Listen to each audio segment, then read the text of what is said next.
ಸ್ನೇಹಿತರೆ, ಮೀಡಿಯಾ ಮಾಸ್ಟರ್ಸ್ಗೆ ಸ್ವಾಗತ ಸುಸ್ವಾಗತ. ಗೆಳೆಯರೆ, ಮಧ್ಯಪ್ರಾಚ್ಯದಲ್ಲಿ ಮತ್ತೊಂದು ಅರಬ್ ಇಸ್ರೇಲ್ ಯುದ್ಧ ಶುರುವಾಗುತ್ತಾ? ಇಲ್ಲಿವರೆಗೆ ಸುಮಾರು 6 ಇಸ್ರೇಲಿ ಅರಬ್ ಯುದ್ಧಗಳು ಮುಗಿದು ಹೋಗಿವೆ. ಈಗೇನಾದರೂ ಆದರೆ ಅದು 7ನೇ ಇಸ್ರೇಲಿ ಅರಬ್ ಯುದ್ಧ ಅಂತ ಕರೆಸ್ಕೊಳ್ಳುತ್ತೆ. ಇಲ್ಲಿ ಇಂಥದ್ದೊಂದು ಅನುಮಾನ ಮಾಡೋದಕ್ಕೆ ಕಾರಣ ಆಗ್ತಾ ಇರೋದು ಅಮೆರಿಕಾದ ಅಧ್ಯಕ್ಷ ಡೊನಾಲ್ಡ್ ಟ್ರಂಪ್ ಗಾಜಾ ಬಗ್ಗೆ ಆಡಿರೋ ಮಾತುಗಳು. ಟ್ರಂಪ್ ಅವರ ಈ ಮಾತು ಅಮೆರಿಕ ಜೊತೆ ತುಂಬ ಚೆನ್ನಾಗಿರೋ ಈಜಿಪ್ಟ್ನ ನಿದ್ದೆಗೆಡಿಸಿದೆ.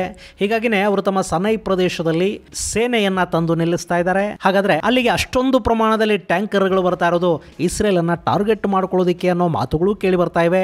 ಮತ್ತೊಂದು ಕಡೆ ತಮ್ಮ ಮಾತನ್ನ ಕೇಳದ ಈಜಿಪ್ಟ್ ಹಾಗೂ ಜೋರ್ಡಾನ್ಗಳಿಗೆ ಪಾಠ ಕಲಿಸ್ತೀನಿ ಅಂತ ಟ್ರಂಪ್ ಅಬ್ಬರಿಸ್ತಾ ಇದ್ದಾರೆ. ಹಾಗಾದ್ರೆ ಮಧ್ಯಪ್ರಾಚ್ಯದಲ್ಲಿ ಏನಾಗ್ತಾ ಇದೆ, ಅಲ್ಲಿ ನಡೀತಿರೋ ರಾಜಕೀಯ ಬೆಳವಣಿಗೆಗಳೇನು ಅನ್ನೋದನ್ನ ಒಂದು ಸ್ವಲ್ಪ ನಾವಿಲ್ಲಿ ನೋಡೋ ಪ್ರಯತ್ನವನ್ನು ಮಾಡೋಣ.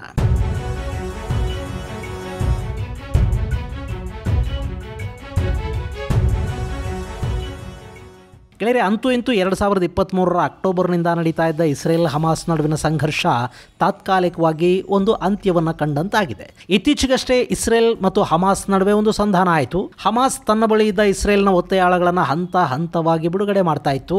ಮತ್ತೊಂದು ಕಡೆ ಇಸ್ರೇಲ್ ತನ್ನ ಜೈಲುಗಳಲ್ಲಿದ್ದ ಪ್ಯಾಲೆಸ್ತೀನಿ ಬಂಧಿತರನ್ನು ಕೂಡ ಬಿಡುಗಡೆ ಮಾಡೋದಕ್ಕೆ ಮುಂದಾಗಿತ್ತು. ಹೀಗೆ ಅಲ್ಲಿ ಕದನ ವಿರಾಮ ಯಶಸ್ವಿ ಆಗತ್ತೆ.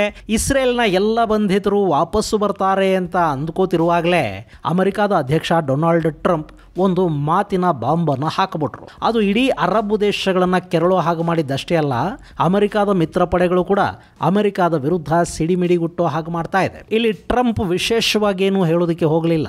ಗಾಜಾ ಇದೆಯಲ್ಲ, ಅದನ್ನ ಸಂಪೂರ್ಣವಾಗಿ ನಾವು ನಮ್ಮ ಕೈಗೆ ತಗೋತೀವಿ. ಗಾಜಾದಲ್ಲಿರೋ ಜನರನ್ನ ಅಕ್ಕಪಕ್ಕದ ದೇಶಗಳಿಗೆ ಶಿಫ್ಟ್ ಮಾಡಿ ಅವರಿಗೆ ಅಲ್ಲಿ ಬೇಕಾದ ವಸತಿ ಹಾಗೂ ಇನ್ನಿತರ ವ್ಯವಸ್ಥೆಗಳನ್ನು ಮಾಡಿಕೊಟ್ಟು ಅವರನ್ನ ನೋಡ್ಕೊಳ್ಳೋದಿಕ್ಕೆ ಅಂತ ಆಶ್ರಯ ಕೊಟ್ಟ ದೇಶಗಳಿಗೊಂದಷ್ಟು ಹಣವನ್ನು ಕೊಡ್ತೀವಿ. ಆ ನಂತರ ಈ ಗಾಜಾ ಪಟ್ಟಿ ಏನಿದೆ ಇಲ್ಲಿನ ಅವಶೇಷಗಳನ್ನು ತೆರವುಗೊಳಿಸಿ ಇದನ್ನ ಕ್ಲೀನ್ ಮಾಡಿ ಮರು ನಿರ್ಮಾಣ ಮಾಡ್ತೀವಿ ಅಂತ ಟ್ರಂಪ್ ಹೇಳಿದರು. ಇಲ್ಲಿ ಟ್ರಂಪ್ ಅಧಿಕಾರಕ್ಕೆ ಬರೋದಿದೆಯಲ್ಲ, ಇದು ಇಸ್ರೇಲಿಗೆ ಆನೆ ಬಲ ಬಂದ ಹಾಗೆ ಅಂತ ಹೇಳಲಾಗುತ್ತೆ. ಅದಕ್ಕೆ ಪೂರಕವಾಗಿ ಗಾಜಾನ ವಶಪಡಿಸಿಕೊಳ್ಳೋ ಮಾತಾಡಿದ್ದ ಡೊನಾಲ್ಡ್ ಟ್ರಂಪ್ ಸುಮಾರು $8 ಬಿಲಿಯನ್ ಮೊತ್ತದ ರಕ್ಷಣಾ ಉಪಕರಣಗಳನ್ನ ಇಸ್ರೇಲಿಗೆ ಮಾರಾಟ ಮಾಡೋದಕ್ಕೆ ಅನುಮತಿಯನ್ನು ಕೂಡ ಕೊಟ್ಟುಬಿಟ್ರು. ಈ ಡೀಲ್ಗೆ ಈ ಹಿಂದಿನ ಅಮೆರಿಕಾದ ಸರ್ಕಾರ ತಡೆ ಒಡ್ಡಿತ್ತು. ಬಿಡೆನ್ ಇಸ್ರೇಲ್ಗೆ ಆಯುಧಗಳನ್ನ ಕೊಡೋದಕ್ಕೆ ಹಿಂಜರಿದಿದ್ರು. ಈಗ ಆ ಬೇಡಿಕೆಯನ್ನ ಟ್ರಂಪ್ ಈಡೇರಿಸಿದ್ದಾರೆ ಮತ್ತು ಆಯುಧ ಸರಬರಾಜಿಗೆ ಅನುಮತಿಯನ್ನು ಕೊಟ್ಟು ಬಿಟ್ಟಿದ್ದಾರೆ. ಮೇಲ್ನೋಟಕ್ಕೆ ಇದು ಇಸ್ರೇಲ್ ಮತ್ತು ಅಮೆರಿಕ ನಡುವಿನ ಆಯುಧ ವ್ಯಾಪಾರ ಅಂತ ಅನ್ಸಿದ್ರು ಕೂಡ ಇಸ್ರೇಲಿಗೆ ಆಯುಧಗಳನ್ನು ಕೊಡೋದು ಅಂದ್ರೆ ಅದು ಮಧ್ಯಪ್ರಾಚ್ಯದಲ್ಲೊಂದು ಯುದ್ಧದ ಕಾರ್ಮೋಡ ಕವಿಯುವ ಸೂಚನೆ ಮತ್ತು ಅಮೆರಿಕ ಇಸ್ರೇಲ್ ಮೂಲಕ ಬೇರೆ ಯಾರನ್ನೂ ಮಟ್ಟ ಹಾಕಿಸೋದಕ್ಕೆ ಮಾಡೋ ಪ್ರಯತ್ನ ಅನ್ನೋದು ಗೊತ್ತಿರೋ ವಿಷಯನೇ. ಇಲ್ಲಿ ಹಮಾಸ್, ಹೆಜ್ಬುಲ್ಲಾ ಮತ್ತು ಹೌತಿಗಳ ವಿರುದ್ಧ ಇಸ್ರೇಲ್ ಯುದ್ಧ ಮಾಡ್ತಾ ಇತ್ತು. ಆದರೆ ಆ ಪ್ರಾಕ್ಸಿಗಳನ್ನು ಮಾತ್ರ ಮಟ್ಟ ಹಾಕಿದ್ರೆ ಅಲ್ಲಿನ ಸಂಘರ್ಷ ಮುಗಿಯೋದಿಲ್ಲ. ಅವರ ಹಿಂದೆ ನಿಂತಿರೋ ಇರಾನ್ ಅನ್ನು ಕೂಡ ಮಟ್ಟ ಹಾಕಬೇಕು. ಅದು ಸಾಧ್ಯ ಆಗಬೇಕು ಅಂದ್ರೆ ಇಸ್ರೇಲಿಗೆ ಆಯುಧಗಳ ಬಲ ತುಂಬಬೇಕು. ಹಾಗಂತ ಇಸ್ರೇಲಿಗೆ ಸ್ವಂತ ಶಕ್ತಿ ಇಲ್ಲ ಅಂತಲ್ಲ, ಆದರೆ ಯಾವುದೇ ಯುದ್ಧವನ್ನು ಯಾರೂ ಕೂಡ ಸೋಲೋದಿಕ್ಕೆ ಅಂತ ಮಾಡೋದಿಲ್ಲ. ಯುದ್ಧ ಗೆಲ್ಲಬೇಕು. ಇರಾನಿಗೆ ರಷ್ಯಾ ಹಾಗೂ ಚೈನಾಗಳು ಆಯುಧಗಳನ್ನು ಕೊಡುತ್ತವೆ. ಇರಾನ್ ಬಳಿ ಕೂಡ ಒಂದಷ್ಟು ಆಯುಧಗಳಿವೆ. ಹೀಗಾಗಿ ಇಸ್ರೇಲಿನ ಬೆನ್ನಿಗೆ ಅಮೆರಿಕ ನಿಂತ್ಕೊಳ್ಳುತ್ತೆ. ಅದರ ಭಾಗವಾಗಿ ಈಗ $8 ಬಿಲಿಯನ್ ಮೊತ್ತದ ಆಯುಧಗಳನ್ನು ಅಮೆರಿಕ ಇಸ್ರೇಲಿಗೆ ಮಾರಾಟ ಮಾಡ್ತಾ ಇದೆ.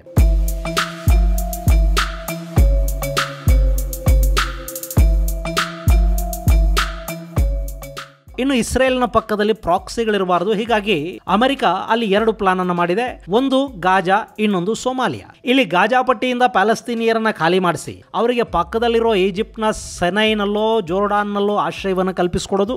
ಹಾಗೆ ಖಾಲಿಯಾದ ಗಾಜಾದ ಜಾಗದಲ್ಲಿ ಅಮೆರಿಕ ತನ್ನ ನೆಲೆಗಳನ್ನ ಮಾಡಿಕೊಳ್ಳೋದು. ಆನಂತರ ಈಜಿಪ್ಟ್ ಜೋರ್ಡಾನ್ನಲ್ಲಿ ಪ್ಯಾಲೆಸ್ತೀನಿಯರ ಪುನರ್ವಸತಿಗೆ ಅಮೆರಿಕ ಸಹಾಯ ಮಾಡ್ತಾ ಹೋಗಬೇಕು. ಅಲ್ಲಿ ಪುನರ್ವಸತಿ ಕೇಂದ್ರಗಳಿರುತ್ತವೆ. ಹೀಗಾಗಿ ಅವುಗಳ ಮೇಲೆ ಆಯಾ ದೇಶಗಳು ಹಾಗೂ ಅಲ್ಲಿರುವ ಅಮೆರಿಕಾದ ಸೇನೆ ಕಣ್ಣಿಡೋದಕ್ಕೆ ಸಾಧ್ಯ ಆಗುತ್ತೆ. ಇಲ್ಲಿ ಹಮಾಸ್ ಮತ್ತೆ ತಲೆ ಎತ್ತೋದಕ್ಕೆ ಆಗದ ಹಾಗೆ ನೋಡಿಕೊಳ್ಳೋದು ಕಷ್ಟ ಅಲ್ಲ ಅನ್ನೋದು ಅಮೆರಿಕಾದ ಯೋಚನೆ. ಇನ್ನು ಗಾಜಾದಲ್ಲಿ ನೆಲಸಮ ಆಗಿರೋ ಕಟ್ಟಡಗಳನ್ನು ಪುನರ್ ನಿರ್ಮಾಣ ಮಾಡ್ತೀವಿ ಅಂತ ಅಮೆರಿಕ ಹೇಳಿದೆ. ಆದರೆ ಆ ಕೆಲಸವನ್ನ ಅವರು ಇಸ್ರೇಲ್ ಮೂಲಕ ಮಾಡಿಸ್ತಾರೆ. ಅಲ್ಲಿ ಕೂಡ ಅವರು ಪ್ಯಾಲೆಸ್ತೀನಿಯರನ್ನ ಕಟ್ಟಡ ನಿರ್ಮಾಣಕ್ಕೆ ಬಳಸೋದಕ್ಕೆ ಹೋಗೋದಿಲ್ಲ. ಅವರಿಗೆ ಕೂಲಿ ಕೆಲಸನೂ ಕೊಡೋದಿಲ್ಲ. ಯಾಕೆಂದ್ರೆ ಅವರನ್ನು ಅಲ್ಲಿಂದ ಸಂಪೂರ್ಣವಾಗಿ ತೆರವುಗೊಳಿಸಿರ್ತಾರೆ. ಹೀಗಾಗಿ ಭಾರತದಿಂದ ಹೋಗಿರೋ ಕಾರ್ಮಿಕರು ಹಾಗೂ ಒಂದಷ್ಟು ಚೈನಾ ಕಾರ್ಮಿಕರಿಗೆ ಅಲ್ಲಿ ಕೆಲಸ ಸಿಗುತ್ತೆ. ಇಷ್ಟು ಮಾಡಿದ ಮೇಲೆ ಅಮೆರಿಕ ಸೊಮಾಲಿಯಾದಲ್ಲಿ ಹೋಗಿ ಕೂತ್ಕೊಳ್ಳುತ್ತೆ. ಅಲ್ಲೇ ಪಕ್ಕದಲ್ಲಿರೋ ಯಮನ್ನಲ್ಲಿ ಇರಾನಿನ ಇನ್ನೊಂದು ಪ್ರಾಕ್ಸಿ ಹೌತಿ ಇದೆ ನೋಡಿ.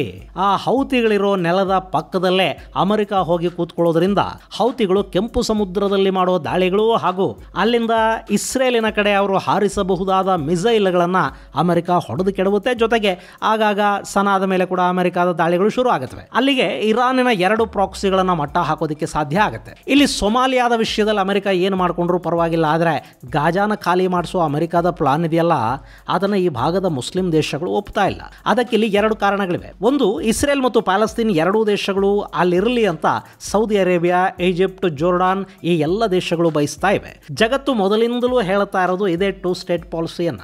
ಇಲ್ಲಿ ಪ್ಯಾಲೆಸ್ತೀನ್ ಅಂದ್ರೆ ವೆಸ್ಟ್ ಬ್ಯಾಂಕ್ ಹಾಗೂ ಗಾಜಾ. ಆದ್ರೆ ಗಾಜಾನ ಖಾಲಿ ಮಾಡಿಸಿದ್ರೆ ಪ್ಯಾಲೆಸ್ತೀನಿಯರು ಮತ್ತೆ ಅತಂತ್ರಗೊಳ್ತಾರೆ. ಇನ್ನವರಿಗೆ ಜೋರ್ಡಾನ್ ಹಾಗೂ ಈಜಿಪ್ಟ್ಗಳು ಆಶ್ರಯ ಕೊಡಬೇಕು ಅನ್ನೋದು ಅದು ಒಂಥರ ಒಲೆಯಲ್ಲಿರೋ ಕೊಳ್ಳಿ ತಗೊಂಡು ತಲೆ ಕೆರ್ಕೊಂಡಂಗೆ ಆಗತ್ತೆ. ಈ ಹಿಂದೆ ಪ್ಯಾಲೆಸ್ತೀನಿಯರಿಗೆ ಆಶ್ರಯ ಕೊಟ್ಟು ಏನಾಗಿದೆ ಅನ್ನೋದರ ಅನುಭವ ಇಲ್ಲಿನ ಎರಡೂ ದೇಶಗಳಿಗೂ ಇದೆ. ಪ್ಯಾಲೆಸ್ತೀನ್ ಮೂವ್ಮೆಂಟ್ ಹಾಗೂ ಇಸ್ಲಾಮಿಕ್ ಬ್ರದರ್ಹುಡ್ ನಿಂದ ಈ 2 ಸಂತ್ರಸ್ತಗೊಂಡಿರೋ ದೇಶಗಳೇ. ಈಗ ಮತ್ತೆ ಅದೇ ಸಮಸ್ಯೆಯನ್ನ ಮಾಡಿಕೊಳ್ಳೋದಕ್ಕೆ ಅವರು ಸಿದ್ಧ ಆಗ್ತಾ ಇಲ್ಲ. ಇನ್ನು ಸೌದಿ, UAE, ಕತಾರ್ ಮುಂತಾದ ದೇಶಗಳು, ಇವರಿಗೂ ಕೂಡ ಪ್ಯಾಲೆಸ್ತೀನ್ ಅನ್ನೋದು ನುಂಗೋದಿಕ್ಕಾಗದ ಉಗುಳೋದಿಕ್ಕೂ ಆಗದ ತುತ್ತು. ಯಾಕೆಂದ್ರೆ ಈ ಜೋರ್ಡಾನ್ ನದಿಯಿಂದ ಮೆಡಿಟರೇನಿಯನ್ ನಡುವಿನ ನೆಲ ಇದೆ ನೋಡಿ, ಇದರ ಭೂತ ಮತ್ತು ಭವಿಷ್ಯಗಳೆರಡು ಇಸ್ಲಾಮಿಕ್ ಪುಸ್ತಕಗಳಲ್ಲಿ ಬರೆಯಲ್ಪಟ್ಟಿವೆ. ಹಾಗೆ ಇಷ್ಟು ದಿನ ಈ ಭಾಗದ ರಾಜಕಾರಣವನ್ನ ತನ್ನ ಕೈಲಿಟ್ಕೊಳ್ಳೋದಕ್ಕೆ ಪ್ರಯತ್ನ ಪಟ್ಟ ಪ್ರತಿಯೊಬ್ಬರು ಪ್ಯಾಲೆಸ್ತೀನ್ ಅನ್ನೋ ವಿಷಯವನ್ನ ಬಳಸ್ಕೊಳ್ತಲೇ ಬರ್ತಾ ಇದ್ದಾರೆ. ಹೀಗಾಗಿ ಅದು ಇಸ್ಲಾಮಿಕ್ ಜಗತ್ತಿನ ಸೆಂಟಿಮೆಂಟ್ ತರ ತಯಾರಾಗಿದೆ.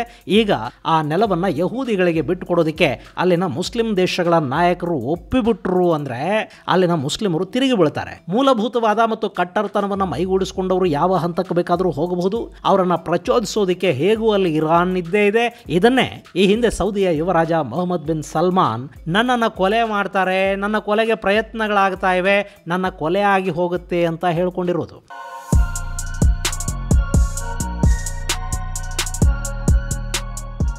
ಇನ್ನು ಪ್ಯಾಲೆಸ್ತೀನಿಯರು ಅಷ್ಟೇ, ಒಮ್ಮೆ ಈ ಗಾಜಾನ ಬಿಟ್ಟು ಹೋದ್ರು ಅಂದರೆ ಮತ್ತವರಲ್ಲಿಗೆ ಬರೋದಕ್ಕೆ ಸಾಧ್ಯ ಆಗದೇ ಇರಬಹುದು.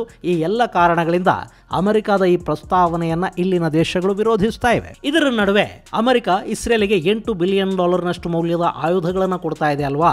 ಇದು ಅರಬ್ ಜಗತ್ತಿಗೆ ಶಾಕ್ ಕೊಡ್ತಾ ಇರೋ ವಿಷಯ. ಒಂದು ವೇಳೆ ಇಸ್ರೇಲ್ ಏನಾದರೂ ಅಮೆರಿಕದ ಮಾತು ಕೇಳಿ ಗಾಜಾದ ಮೇಲೆ ಮತ್ತೆ ನಿರಂತರ ದಾಳಿಯನ್ನು ನಡೆಸಿ ಎಲ್ಲ ಪ್ಯಾಲೆಸ್ತೀನಿಯರನ್ನ ಅಲ್ಲಿಂದ ಹೊರದಬ್ಬೋದಕ್ಕೆ ಪ್ರಯತ್ನ ಪಡಬಹುದು ಅನ್ನೋ ಅನುಮಾನ ಇಲ್ಲಿ ಮೂಡ್ತಾ ಇದೆ. ಅದರ ಜೊತೆಗೆ ಸನೈ ಪ್ರದೇಶದಲ್ಲಿ ಈ ಗಾಜಾ ವಾಸಿಗಳಿಗೆ ಆಶ್ರಯ ಕೊಡೋದಕ್ಕೆ ಈಜಿಪ್ಟ್ ಒಪ್ಪದೇ ಇದ್ರೆ ಇಸ್ರೇಲ್ ಮತ್ತೆ ಸನೈಯನ್ನ ತನ್ನ ವಶಕ್ಕೆ ತಗೊಂಡು ಅಲ್ಲಿ ಬಲವಂತವಾಗಿ ಪ್ಯಾಲೆಸ್ತೀನಿಯರನ್ನ ತಂದು ನೆಲೆ ನಿಲ್ಲಿಸುವ ಪ್ರಯತ್ನಗಳನ್ನು ಕೂಡ ಮಾಡಬಹುದು ಅನ್ನೋ ಅನುಮಾನ ಈಜಿಪ್ಟನ್ನು ಕಾಡ್ತಾ ಇದೆ. ಹೇಗೂ ಅಮೆರಿಕಾದಲ್ಲಿ ಡೊನಾಲ್ಡ್ ಟ್ರಂಪ್ ಇದ್ದಾರೆ. ಅವರು ಯಾವ ಮಾನವ ಹಕ್ಕುಗಳು, ವಿಶ್ವಸಂಸ್ಥೆಯ ಪ್ರತಿನಿಧಿಗಳು ಇದ್ಯಾವುದನ್ನು ಲೆಕ್ಕಕ್ಕೆ ಇಟ್ಕೊಳ್ಳೋದೇ ಇಲ್ಲ. ಸೊ ಟ್ರಂಪ್ ಅವಧಿ ಮುಗಿಯುವುದರೊಳಗೆ ಇಲ್ಲಿ ಇಸ್ರೇಲ್ ಗಾಜಾದ ಜನರನ್ನ ಒಕ್ಕಲೆಬ್ಬಿಸಿ ಸನೈನಲ್ಲಿ ನೆಲೆಗೊಳಿಸುವ ಪ್ರಯತ್ನವನ್ನೇನಾದರೂ ಮಾಡಿಬಿಟ್ಟಿತು ಅಂತ ಈಜಿಪ್ಟ್ ಹೆದರ್ತಾ ಇದೆ. ಹೀಗಾಗಿನೇ ಮುನ್ನೆಚ್ಚರಿಕಾ ಕ್ರಮವಾಗಿ ಸನೈ ಪ್ರದೇಶಕ್ಕೆ ಯುದ್ಧ ಟ್ಯಾಂಕ್ಗಳನ್ನ ಈಜಿಪ್ಟ್ ನಿಯೋಜನೆ ಮಾಡ್ತಾ ಇದೆ. ಆದರೆ ಇದನ್ನ ಈಜಿಪ್ಟ್ ಹಾಗೂ ಇಸ್ರೇಲ್ಗಳ ನಡುವೆ 1979ರಲ್ಲಿ ನಡೆದ ಒಪ್ಪಂದದ ಸ್ಪಷ್ಟ ಉಲ್ಲಂಘನೆ ಅಂತ ಇಸ್ರೇಲ್ ಬಣ್ಣಿಸ್ತಾ ಇದೆ. ನೀವಿಲ್ಲಿ ಮ್ಯಾಪಲ್ಲಿ ನೋಡ್ತಾ ಇದ್ದೀರಲ್ಲ, ಇದು ಸನೈ ಪ್ರದೇಶ.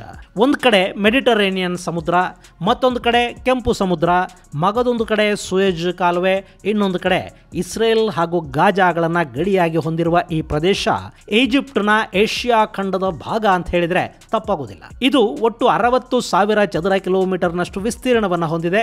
ಇಲ್ಲಿ ಸರಿಸುಮಾರು 6 ಲಕ್ಷದಷ್ಟು ಜನ ವಾಸ ಮಾಡ್ತಾರೆ. ಇಂಥ ಪ್ರದೇಶವನ್ನ 6 ದಿನಗಳ ಯುದ್ಧದ ಕಾಲದಲ್ಲಿ ಇಸ್ರೇಲ್ ತನ್ನ ವಶಕ್ಕೆ ಪಡ್ಕೊಂಡಿತ್ತು. ಆ ಬಳಿಕ ಅಂದ್ರೆ 1979ರಲ್ಲಿ ಈಜಿಪ್ಟ್ ಹಾಗೂ ಇಸ್ರೇಲ್ಗಳ ನಡುವೆ ಒಂದು ಒಪ್ಪಂದ ನಡೀತು. ಸನೈ ಪ್ರದೇಶವನ್ನ ಇಸ್ರೇಲ್ ಈಜಿಪ್ಟ್ಗೆ ಬಿಟ್ಟುಕೊಡ್ತು. ಅದಾದ ನಂತರ ಈಜಿಪ್ಟ್ ಈ ಪ್ರದೇಶವನ್ನ ಮತ್ತೆ ಯಾವತ್ತೂ ಕಳ್ಕೊಂಡಿಲ್ಲ. ಆದ್ರೆ ಈಗ ಅಮೆರಿಕದ ಪ್ಲಾನ್ ಅನ್ನ ಎಕ್ಸಿಕ್ಯೂಟ್ ಮಾಡಬೇಕು ಅಂತ ಇಸ್ರೇಲ್ ಹಠಕ್ಕೆ ಬಿದ್ದು ಬಿಟ್ರೆ ಈಜಿಪ್ಟ್ ಈ ಪ್ರದೇಶವನ್ನ ಶಾಶ್ವತವಾಗಿ ಕಳ್ಕೋಬೇಕಾದ ಅನಿವಾರ್ಯತೆ ಸೃಷ್ಟಿಯಾಗತ್ತೆ. ಇದಲ್ಲದೆ ಇಲ್ಲಿಗೆ ಪ್ಯಾಲೆಸ್ತೀನಿಯರನ್ನೇ ಬಿಟ್ಟುಕೊಂಡ್ರೆ ಈಜಿಪ್ಟ್ಗೆ ಇನ್ನಷ್ಟು ಸಮಸ್ಯೆಗಳು ಉಂಟಾಗತ್ವೆ. ಪ್ರಮುಖವಾಗಿ 22 ಲಕ್ಷದಷ್ಟು ಪ್ಯಾಲೆಸ್ತೀನಿಯರಿಗೆ ಪ್ಯಾಲೆಸ್ತೀನಿಯರ್ ಇಲ್ಲಿಗೆ ಬಂದ್ರೆ ಅವರನ್ನ ನಿಯಂತ್ರಿಸುವುದು ಕಷ್ಟ ಆಗುತ್ತೆ. ಮುಂದಿನ ದಿನಗಳಲ್ಲಿ ಈಜಿಪ್ಟ್ನ ಸಾರ್ವಭೌಮತ್ವಕ್ಕೆ ತೊಂದರೆ ಕೂಡ ಉಂಟಾಗಬಹುದು ಅಂತ ಹೇಳಲಾಗ್ತಾ ಇದೆ. ಒಂದು ವೇಳೆ ಪ್ಯಾಲೆಸ್ತೀನಿಯರ್ ಏನಾದರೂ ಇಲ್ಲಿ ಸೆಟ್ಲ್ ಆದ್ರೆ ಅದು ಸುಯೆಜ್ ಕಾಲುವೆಯ ಮೇಲೆ ಕೆಟ್ಟ ಪರಿಣಾಮವನ್ನು ಉಂಟು ಮಾಡಬಹುದು. ಯಾಕೆಂದ್ರೆ ಪ್ಯಾಲೆಸ್ತೀನಿಯರ್ ಒಂದು ಮೇಲೆ ಗಾಜಾದಲ್ಲಿನ ಎಲ್ಲರೂ ಅಲ್ಲಿಗೆ ಹೋಗ್ತಾರೆ, ಹಮಾಸ್ ಕೂಡ ಅಲ್ಲಿಗೆ ಹೋಗಬಹುದು. ಹಾಗೆ ಹೋದವರು ಸುಮ್ಮನೆ ಇರ್ತಾರಾ? ಅವರು ಬಾಲ ಬಿಚ್ಚಿದ್ರೆ ಕೆಂಪು ಸಮುದ್ರದಲ್ಲಿ ಸಂಚರಿಸುವ ಹಡಗುಗಳು ಇವರಿಂದ ಸಮಸ್ಯೆಗೀಡಾಗುತ್ತವೆ. ಹಾಗೇನಾದರೂ ಆದರೆ ಈಜಿಪ್ಟ್ ಅವರ ವಿರುದ್ಧ ಕ್ರಮಕ್ಕೆ ಮುಂದಾಗಬೇಕು. ಅಲ್ಲಿಗೆ ಇದು ಸುನ್ನಿ ವರ್ಸಸ್ ಸುನ್ನಿಯಾಗಿ ಬದಲಾಗುತ್ತೆ. ಇದೊಂಥರ ಅಕ್ಕಿ ಮೇಲೆ ಆಸೆ, ನೆಂಟರ ಮೇಲೆ ಪ್ರೀತಿ ಅನ್ನೋ ಥರದ ಸಮಸ್ಯೆಗೆ ಈಜಿಪ್ಟ್ ಸಿಲುಕಿಕೊಳ್ಳಬೇಕಾಗತ್ತೆ. ಹೀಗಾಗಿ ಈಜಿಪ್ಟ್ ಶತಾಯಗತಾಯ ಅದನ್ನು ತಡಿಬೇಕು ಅಂತ ಹೋಗ್ತಾ ಇದೆ. ಅಕಸ್ಮಾತ್ ಇಸ್ರೇಲ್ ಪ್ಯಾಲೆಸ್ತೀನಿಯರನ್ನ ಬಲವಂತವಾಗಿ ಪ್ರದೇಶದಲ್ಲಿ ನೆಲೆ ನಿಲ್ಲಿಸುವ ಪ್ರಯತ್ನ ಮಾಡಿದರೂ ಅದನ್ನು ತಡೆಯೋದಕ್ಕೆ ಈಜಿಪ್ಟ್ ಸಿದ್ಧ ಆಗ್ತಾ ಇದೆ. ಸೊ ಅಲ್ಲಿಗೆ ಈಜಿಪ್ಟ್ ತನ್ನ ಬತ್ತಳಿಕೆಯ ಅತ್ಯಾಧುನಿಕ ಟ್ಯಾಂಕ್ಗಳನ್ನು ಸನೈ ಪ್ರದೇಶಕ್ಕೆ ಕಳುಹಿಸಿಕೊಟ್ಟಿದೆ, ಡೆಟರೆನ್ಸ್ ಅನ್ನು ತೋರಿಸ್ತಾ ಇದೆ. ಮುಂದಿನ ದಿನಗಳಲ್ಲಿ ಅಲ್ಲಿಗೆ ಮತ್ತಷ್ಟು ಸೇನೆಯನ್ನ ಕಳುಹಿಸಿಕೊಡುವ ಸಾಧ್ಯತೆ ಕೂಡ ಇರುತ್ತೆ. ಇದು ಮತ್ತೊಂದು ಅರಬ್ ಇಸ್ರೇಲ್ ಯುದ್ಧಕ್ಕೆ ಮುನ್ನುಡಿ ಬರೆಯುತ್ತಾ ಅನ್ನೋ ಅನುಮಾನಗಳಿಗೆ ಕಾರಣ ಆಗ್ತಾ ಇದೆ.